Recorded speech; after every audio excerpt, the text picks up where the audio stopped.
প্রিয় শিক্ষার্থীরা, আশা করি সবাই ভালো আছো। আমরা গত যে পরীক্ষা ছিল, পরীক্ষায় আমরা অধ্যায় ১ এবং অধ্যায় ৩ নিয়ে আলোচনা করেছিলাম।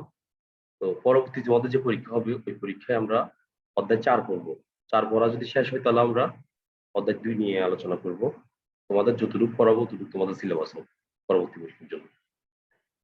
আর যারা সেকেন্ড ইয়ারে আছো, তাদের তো সরকার থেকে তোমাদের সিলেবাসটা শর্ট করা হয়েছে যে ১, ২, ৩ আছে।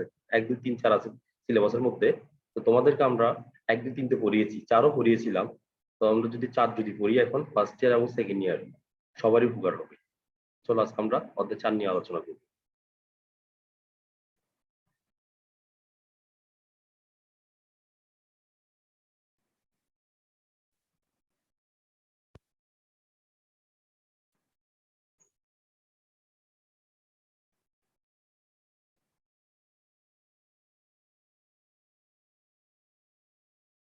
তো অধ্যায় ৪ যে অধ্যায়টা আছে ওটার নাম কি? ওয়েব ডিজাইন পরিচিতি ও HTML। ওয়েব ডিজাইন তোমরা নাম দেখে বুঝতে পারছো যে আমরা যে তোমরা যে ওয়েবসাইট সম্পর্কে তোমরা যখন গুগলে যখন সার্চ করো কোনো কিছু, যে ওয়েবসাইট গুলো দেখো এতদিন, ওয়েবসাইট কিভাবে তৈরি করা হয়, যে ওয়েবসাইট তৈরি করার যে ইনিশিয়াল যে স্টেপ গুলো আছে ওগুলো সম্পর্কে আমরা জানবো। ঠিক আছে, ততটা আমরা শুরু করি।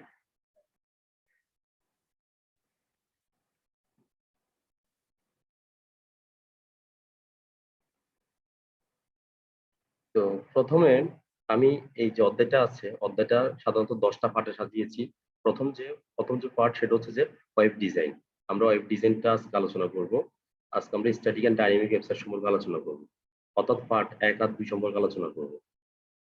পরবর্তীতে আমরা এখানে পার্ট ৩ আছে, ৪ আছে, এভাবে করে আমি এই যে অধ্যায়টা আছে অধ্যায়টাকে এখানে টোটালি অধ্যায়টার মধ্যে 10টা পার্ট, ১০ পর্যন্ত আছে। তো হয়তো আমাদের ৪টা থেকে ৫টা ক্লাসের মধ্যে পুরো অধ্যায়টাকে আমরা শেষ করতে পারবো। চলো আজকে আমরা প্রথম পার্টটা নিয়ে আলোচনা করি। তো অধ্যায়টা পড়ার জন্য অধ্যায়টা যদি তোমাদের ভালো করে বুঝতে হয় তাহলে তোমাদেরকে কিছু বেসিক জিনিস জানতে হবে, কিছু ডেফিনিশন অথবা কিছু ডেফিনিশন জানতে হবে। তো প্রথম যে ডেফিনিশনটা আছে সেটা হচ্ছে যে ওয়েব ডিজাইন। ওয়েব ডিজাইনটা আসলে কি? আমি এখন তোমাদেরকে যে পেজটা দেখাচ্ছি সেটা একটা ওয়েব পেজ। তো ওয়েব পেজকে এখানে একটা কালার করা আছে এখানে। আবার এখানে বিভিন্ন বিভিন্ন রকম আছে। একটা ওয়েব পেজের মধ্যে যেমন তোমাদেরকে যদি আমি ফেসবুকের কথা বলি, তোমরা কি বলবা? ওখানে কিছু কি আছে? ওখানে কিছু রং আছে, কিছু গ্রাফিক্স আছে, কিছু ইন্টারেক্টিভ বৈশিষ্ট্য আছে ওখানে, কিছু একটা বিভিন্ন ধরনের কাঠামো আছে। তো সাধারণত আমরা এই যে ডিজাইন গুলো কিভাবে করবো আমরা? বিভিন্ন ধরনের সফটওয়্যার দিয়ে করবো। যেমন ড্রিম ওয়েভার আছে, তারপর হচ্ছে যে ফটোশপ আছে। বিভিন্ন ধরনের সফটওয়্যার দিয়ে সাধারণত একটা ওয়েবসাইটকে ডিজাইন করা হয়। অর্থাৎ ওয়েবসাইটের যে কাঠামো আছে, তারপর ওয়েবসাইটে যে রং করতে হয়, যে গ্রাফিক্স গুলো ইউজ করি, যে ইন্টারেক্টিভ যে বৈশিষ্ট্যগুলো দিই, সবকিছুই হচ্ছে ওয়েব ডিজাইনের পার্ট, ওয়েব ডিজাইনের অংশ। এরপর যে টপিকটা নিয়ে আলোচনা করবো সেটা হচ্ছে যে ইন্টারনেট। আমরা জানি পৃথিবী জুড়ে বিস্তৃত অসংখ্য নেটওয়ার্কের সমন্বয়ে গঠিত একটি বিশাল নেটওয়ার্কের নাম হচ্ছে যে ইন্টারনেট। ইন্টারনেট সাধারণত প্রথমে ইন্ট্রোডিউস করেছে যুক্তরাষ্ট্র ১৯৬৯ সালে। ইনিশিয়ালি যখন ইন্টারনেট ইন্ট্রোডিউস করা হয় তখন সেটা ইন্টারনেট ছিল না, সেটা ছিল অরফানেট। অরফানেট ছিল, অরফানেট হিসেবে যাত্রা শুরু করে, পরবর্তীতে সেটা ইন্টারনেট হয়েছে। এটা পৃথিবীর সকল নেটওয়ার্কের সাথে যুক্ত করে। আর সব থেকে বিশাল নেটওয়ার্ক হচ্ছে যে সবথেকে বড় নেটওয়ার্ক হচ্ছে ইন্টারনেট ব্যবহার করে ওয়েবসাইট থেকে তথ্য নেওয়ার প্রক্রিয়াকে বলা যায় ওয়েব। আমরা www কে সাধারণত ওয়েব হিসেবে জানি। আর এই যে ওয়েবের যে প্রযুক্তি, ওয়েবের প্রযুক্তি গঠন হওয়ার জন্য এখানে কিছু প্রযুক্তি আমরা ওয়েবটাকে গঠন করার জন্য কিছু প্রযুক্তি ব্যবহার করেছি সাধারণত। প্রযুক্তিগুলোর নাম কি কি? প্রথমত HTML, hyper text markup language. আমি তোমাদের বলতে চাই, পৃথিবীতে এখন অনেক ধরনের প্রোগ্রামিং ল্যাঙ্গুয়েজ আছে, কিন্তু HTML কোনো প্রোগ্রামিং ল্যাঙ্গুয়েজ না। তোমাদের যে অধ্যায় ৪ যে HTML এর যে অংশটা আছে সেটা কিন্তু প্রোগ্রামিং ল্যাঙ্গুয়েজ না। HTML একটা মার্কআপ ল্যাঙ্গুয়েজ। মার্কআপ ল্যাঙ্গুয়েজ কি? মার্কআপ ল্যাঙ্গুয়েজ হচ্ছে যে অনেকগুলো মার্কআপ ট্যাগের সমষ্টি।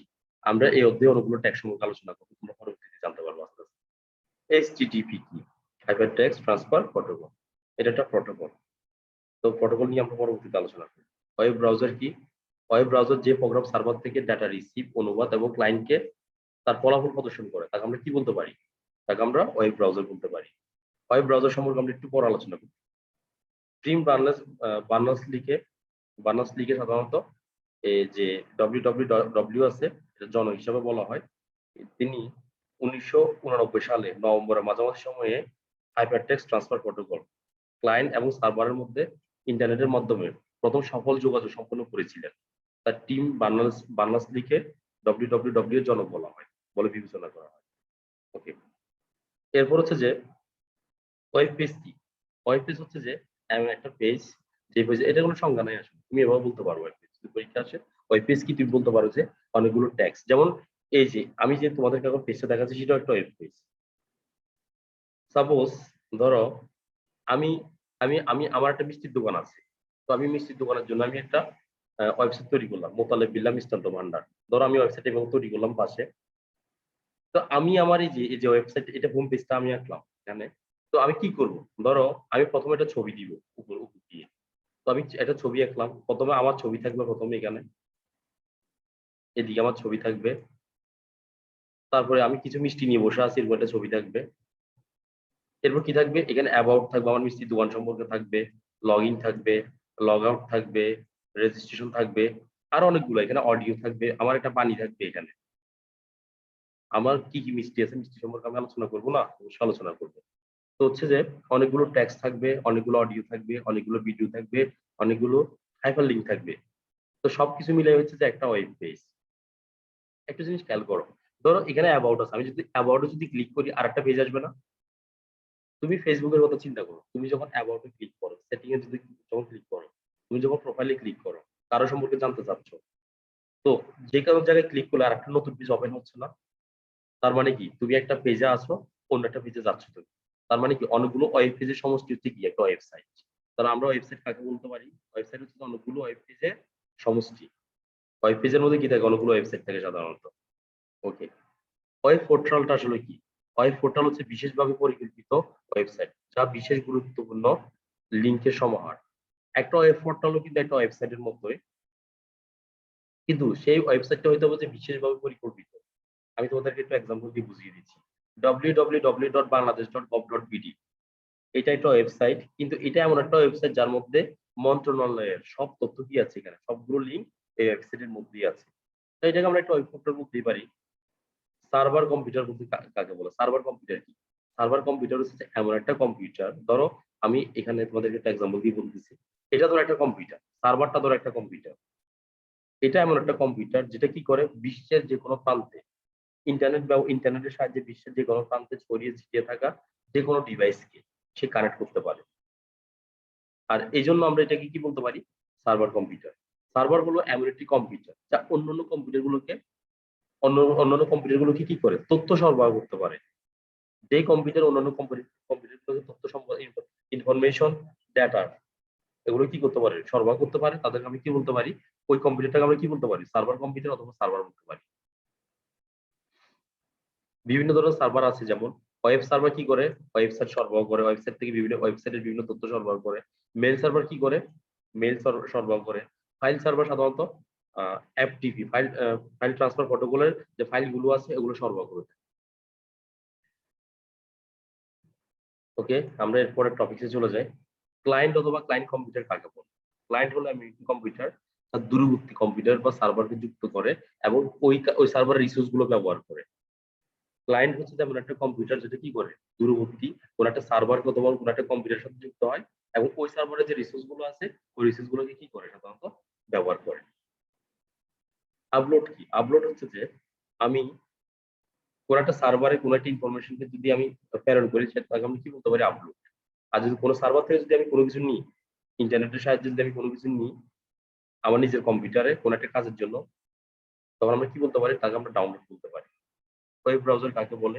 যে সফটওয়্যারের সাহায্যে পৃথিবীর বিভিন্ন দেশের সার্ভারে রাখা পরস্পর সংযুক্ত ওয়েব পেজগুলো ব্রাউজ করা হয়, তাকে আমরা কি বলতে পারি? Web browser.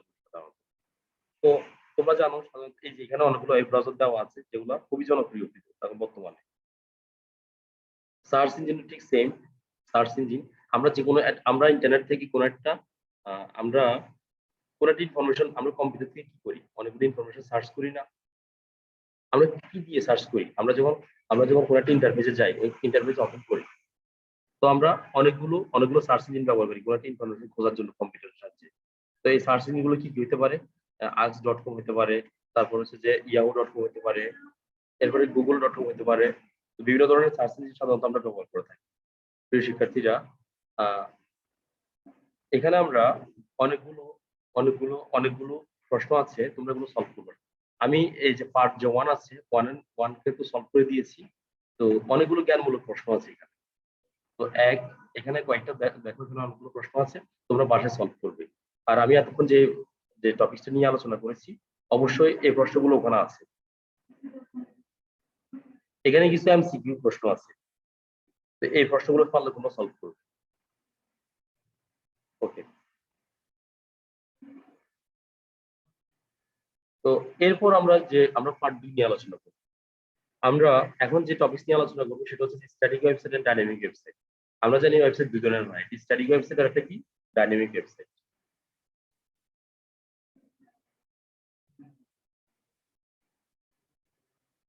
ঠিক আছে, তো স্ট্যাটিক ওয়েবসাইটটা আসলে কি দেখো। স্ট্যাটিক ওয়েবসাইট হচ্ছে যে সেই ধরনের ওয়েবসাইট যার কন্টেন্ট গুলো পরিবর্তন হয় না, অর্থাৎ নর্মাল একটা ওয়েবসাইট। সাপোজ আমি আমার যে মিষ্টান্ন ভান্ডার তৈরি করেছি, মোতালেব বিল্লাহ মিষ্টান্ন ভান্ডার। তো আমি আমার মিষ্টি আছে, মিষ্টির বিভিন্ন যে প্রপার্টিজ আছে, প্রপার্টিজ গুলো দিয়ে আমি আমার যে যারা যারা আমাকে মিষ্টি নিবে, তো তাদেরকে আমি একটা পোর্টফোলিও তৈরি করব মিষ্টিগুলো দিয়ে। আমার কাছে কয় টাইপসের মিষ্টি আছে। তো আমি যদি একটা ওয়েবসাইট তৈরি করি, আমার কি টাইপসের মিষ্টি আছে, কয় ক্যাটাগরির মিষ্টি আছে, আমার এখান থেকে মিষ্টি নিলে কি কি সুবিধা পাওয়া যাচ্ছে। অথবা যদি আমি একটা ফ্ল্যাট বুকিং সিস্টেম তৈরি করতে চাই, আমি ওগুলো বিল্ডিং দিব, বিল্ডিং এর প্রপার্টিজ গুলো দিয়ে দিব। আমি যদি একটা বাস রিজার্ভেশন সিস্টেম তৈরি করতে যাই, তো ওখানের মধ্যে আমি যে কোনো একটা ব্যবসা করতে চাই, তো ব্যবসার মধ্যে আমার যে প্রোডাক্ট গুলো আছে, প্রোডাক্ট গুলাকে কি করবো, প্রোডাক্ট গুলোকে যদি আমি হাইলাইট করতে চাই, যেমন তোমাদেরকে আমি আর একটা সহজ এক্সাম্পল দিই। অ্যামাজন যে .com আছে, অ্যামাজন.com এর মধ্যে যে প্রোডাক্ট গুলো আছে, তোমরা প্রপার্টিজ দেখতে পাও না? প্রপার্টিজ দেখতে পাও না? তো প্রপার্টিজ দেখতে পাও, ওই প্রপার্টিজ গুলো কি তুমি চেঞ্জ করতে পারো? চেঞ্জ করা যায় না। অর্থাৎ যে ওয়েবসাইটের কন্টেন্ট গুলো পরিবর্তন করা যায় না, তাদেরকে আমরা কি বলি, স্ট্যাটিক ওয়েবসাইট। আর ডাইনামিক ওয়েবসাইট কি, যে ওয়েবসাইটের কন্টেন্ট গুলো অটোমেটিক্যালি পরিবর্তন হয়। যেমন আমরা এখন ফেসবুক ব্যবহার করি, তো ফেসবুকের কন্টেন্ট গুলো কি মার্ক জাকারবার্গ কি জ্ঞান নিয়ে বসে আছে নাকি? ধরো একটা আমি ফটো আপলোড করলাম, এখন ধরো ফটোটার 300টা লাইক করলো, যখন 301 নাম্বার লাইকটা পড়লো, অটোমেটিক্যালি আপডেট হচ্ছে না? নাকি মার্ক জাকারবার্গ জ্ঞান ধরে বসে আছে যে যে 301, 302, 303 এরকম না? তো পৃথিবীতে যত মানুষ ফেসবুক ইউজ করতেছে, অটোমেটিক্যালি তাদের কি যে কন্টেন্ট আছে, কন্টেন্ট গুলো কি হচ্ছে, চেঞ্জ হচ্ছে। আমি ধরো 2010 সাল থেকে, অথবা তোমরা 2010 সাল থেকে তোমরা ফেসবুক ব্যবহার করতেছো। তো তোমরা ফেসবুক যখন ব্যবহার করতেছো, ওই দিন থেকে আজ পর্যন্ত তোমাদের যে যতগুলো ইনফরমেশন আছে, ইনফরমেশন গুলো কি সবগুলা জমা আছে না? যে প্রতিদিনের তারিখ দিয়ে সবকিছু জমা আছে না? তো এটাকে ডাইনামিক ওয়েবসাইটের কন্টেন্ট গুলা নিজে নিজে পরিবর্তন হয়, একটা বলে পরিবর্তন করলে আরেকটা বলে পরিবর্তন হয়। তো একটু দেখি আমরা একটু পার্থক্যটা দেখি। স্ট্যাটিক ওয়েবসাইট সাধারণত একটা ছোট ওয়েবসাইট। স্ট্যাটিক ওয়েবসাইট ডিজাইন করার জন্য HTML CSS দিয়ে তুমি একটা স্ট্যাটিক ওয়েবসাইট তৈরি করতে পারো। খুব কম সময়ে তুমি একটা স্ট্যাটিক ওয়েবসাইট তৈরি করতে পারো। কিন্তু তুমি যদি একটা ডাইনামিক ওয়েবসাইট তৈরি করতে হয়, তোমাকে HTML CSS ছাড়া তোমাকে কিছু স্ক্রিপ্টিং ভাষা তোমাকে ব্যবহার করতে হবে, যেমন PHP, ASP.NET, JSP। আর তুমি এর সাথে সাথে ডাটাবেসও ব্যবহার করতে হবে, MySQL, তারপরে SQL, Oracle ইত্যাদি প্রোগ্রামিং ল্যাঙ্গুয়েজ গুলো অবশ্যই তোমাকে বিভিন্ন প্রোগ্রামিং ল্যাঙ্গুয়েজ ব্যবহার করতে হবে। স্ট্যাটিক ওয়েবসাইটে কোনো প্রোগ্রামিং ল্যাঙ্গুয়েজ ব্যবহার করতে হয় না, কিন্তু ডাইনামিক ওয়েবসাইটের জন্য তোমাকে অবশ্যই কি করতে হবে, প্রোগ্রামিং ল্যাঙ্গুয়েজ ব্যবহার করতে হবে। স্ট্যাটিক ওয়েবসাইটের জন্য তোমার কোনো ডাটাবেসের দরকার হবে না, কিন্তু ডাইনামিক ওয়েবসাইটের জন্য তোমার কি দরকার হবে, অনেকগুলো ডাটাবেস দরকার হবে, অনেক বিশাল একটা ডাটাবেস দরকার হবে। স্ট্যাটিক ওয়েবসাইটের একটা এক্সাম্পল হতে পারে যে পোর্টফোলিও। যে ধরো তোমার সিভি, তুমি চাচ্ছ যে তোমার সিভিটাকে এমন ভাবে তৈরি করতে চাও যাতে কি অন্য কেউ সিভিটাকে কি করতে না পারে, পরিবর্তন করতে না পারে। কিন্তু ডাইনামিক ওয়েবসাইটের ক্ষেত্রে কি হবে, ডাইনামিক ওয়েবসাইটের ক্ষেত্রে তুমি যে কোনো নিউজ পোর্টাল অথবা সামাজিক যোগাযোগ মাধ্যম ফেসবুকের যে কোনো কন্টেন্ট কি সবসময় পরিবর্তনযোগ্য। তো আমি যদি একটু সামারি করে যদি বলি, তাহলে যে ওয়েবসাইটের কন্টেন্ট গুলো নিজে নিজে পরিবর্তন হয় তাকে স্ট্যাটিক ওয়েবসাইট বলে। আর যে ওয়েবসাইটের কন্টেন্ট গুলো নিজে নিজে পরিবর্তন হয় না, তাকে আমরা কি বলতে পারি, ডাইনামিক ওয়েবসাইট বলি। স্ট্যাটিক ওয়েবসাইট হচ্ছে যে একটা ছোট একটা ওয়েবসাইট, যেটা কি শুধুমাত্র HTML এবং CSS দিয়ে যে কোনো একটা ওয়েবসাইট কি তৈরি করা যায়। ডাইনামিক ওয়েবসাইটকে তৈরি করার জন্য HTML, CSS, PHP, ASP, তারপর হচ্ছে যে JSP, MySQL, SQL, Oracle অনেক ধরনের প্রোগ্রামিং ল্যাঙ্গুয়েজ ব্যবহার করতে পারি। স্ট্যাটিক ওয়েবসাইট কোনো ডাটাবেসের দরকার হয় না, কিন্তু ডাইনামিক ওয়েবসাইট জন্য কি দরকার হয়? ডাটাবেসের দরকার হয়। যে কোনো ধরনের পোর্টফোলিও যে সাইট গুলো আছে এগুলো হচ্ছে কি স্ট্যাটিক ওয়েবসাইট। আর ডাইনামিক ওয়েবসাইট কি? যেমন ফেসবুক, সামাজিক যোগাযোগ মাধ্যম ফেসবুক আছে, কন্টেন্ট গুলো নিজে নিজে পরিবর্তন হচ্ছে, এগুলো হচ্ছে কি ডাইনামিক ওয়েবসাইট। এখন আমরা কিছু লিমিটেশন দেখবো যে স্ট্যাটিক ওয়েবসাইট আর ডাইনামিক ওয়েবসাইটের কিছু লিমিটেশন। প্রিয় শিক্ষার্থীরা, আমরা যে কোনো টপিক যখন দেখবো, যে কোনো টাইপস, যে কোনো একটা টপিক সম্পর্কে যখন আলোচনা করব, প্রথমে আমাদের কি করতে হবে? প্রথমত তার ডেফিনেশন করতে হবে, তার সংজ্ঞাটা পড়তে হবে। 2 নম্বর হচ্ছে যে তার ক্যারেক্টারিস্টিক অর্থাৎ তার বৈশিষ্ট্যগুলো পড়তে হবে।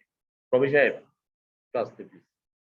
তারপর আমাদের অ্যাডভান্টেজেস গুলো পড়তে হবে। অ্যাডভান্টেজ কি কি আছে আর ডিসঅ্যাডভান্টেজেস যেগুলো আছে ওগুলো পড়তে হবে। এরপর যদি আমরা পারি তার ডোমেন পড়বো, অ্যাপ্লিকেশন পড়বো, এই টপিকসগুলো নিয়ে আলোচনা করবো। আর যদি পারি তাহলে তোমাদের এখান থেকে একটা প্রশ্ন অবশ্যই আসে যে difference between static and dynamic website. পরীক্ষা আসবে difference or distinguish between static and dynamic website. এই টপিকটা পরীক্ষার জন্য খুব ইম্পর্টেন্ট। আমরা সাধারণত আমরা এখন স্ট্যাটিক ওয়েবসাইটের কিছু অসুবিধাগুলো দেখব। স্ট্যাটিক ওয়েবসাইটের কোন একটা তথ্য কি update, delete, insert, delete, update করা, পরিবর্তন করা খুবই কষ্টকর। তুমি কোনো কিছু চাইলে তুমি ইনপুট করতে পারবে না স্ট্যাটিক ওয়েবসাইট। যদি তথ্য বেড়ে যায় তাহলে স্ট্যাটিক ওয়েবসাইট তুমি নিয়ন্ত্রণ করা খুবই কঠিন হবে এবং ফাংশনালিটি গুলো থাকে না সাধারণত। আর ডাইনামিক ওয়েবসাইটের ক্ষেত্রে তেমন কোনো অসুবিধা নেই, কিন্তু কয়েকটা অসুবিধা আছে। সেগুলো হচ্ছে যে যেহেতু ডাটাবেজের সাথে যুক্ত ডাইনামিক ওয়েবসাইটটা, তাই লোড করতে বেশি সময় লাগে। আর ডাইনামিক ওয়েবসাইট ডেভেলপ করা বেশ কঠিন, এর খরচও বেশি হয়। ডাইনামিক ওয়েবসাইট তৈরি করতে খরচও বেশি হয়। বিভিন্ন ধরনের ওয়েবসাইট আছে আরো, যেমন archive website, business website, e commerce website, সামাজিক যোগাযোগ মাধ্যমের website, blog website, news website. আমরা আমাদের দৈনন্দিন জীবনে আমরা অনেক ধরনের ওয়েবসাইট ব্যবহার করি। তোমরা এগুলো একটু দেখে নিবে। এই অধ্যায়ে কিছু জ্ঞানমূলক প্রশ্ন আছে এখানে। আমি এখানে কিছু জ্ঞানমূলক প্রশ্ন লিখি তোমাদের জন্য, এগুলো একটু সলভ করার চেষ্টা করব। কিছু অনুধাবনমূলক প্রশ্ন আছে। তোমাদেরকে আমি একটু বলেছি যে difference between static and dynamic website তোমাদের পরীক্ষার জন্য খুবই ইম্পর্টেন্ট। এটা ডাইনামিক ওয়েবসাইট স্ট্যাটিক ওয়েবসাইটের তুলনায় সুবিধাজনক, এরকম হতে পারে। আর প্রতিনিয়ত পরিবর্তনশীল তথ্যের ওয়েবসাইট ব্যাখ্যা করো, অর্থাৎ ডাইনামিক ওয়েবসাইট ব্যাখ্যা করতে বলছি তোমাকে। প্রিয় শিক্ষার্থীরা, এখানে দেখো এখানে একটা উদ্দীপক আছে। উদ্দীপক থেকে একটা প্রশ্ন আছে। এখানে কিছু উদ্দীপক আছে আর কিছু প্রশ্ন আছে। তোমরা বাসায় সলভ করার চেষ্টা করবে, না পারলে স্যারকে জানাবে, তারা অবশ্যই সলভ করে দিবে। এখানে কিছু এমসিকিউ আছে, এমসিকিউ গুলো সলভ করার চেষ্টা করবে।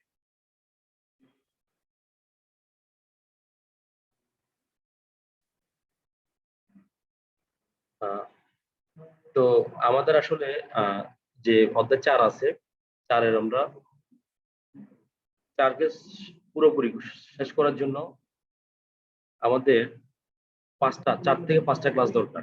4 থেকে 5টা ক্লাস দরকার। তো 4 থেকে 5টা ক্লাসের মধ্যে আমরা অবশ্যই অধ্যায় 4কে আমরা শেষ করব। আর আজকে যে ক্লাসটা নিয়েছি এই ক্লাসটা হচ্ছে যে থিওরিটিক্যাল ছিল। আমরা নেক্সট ক্লাস থেকে আরেকটা হয়তো থিওরিটিক্যাল ক্লাস নিব। এরপর থেকে আমরা কোডিং করব।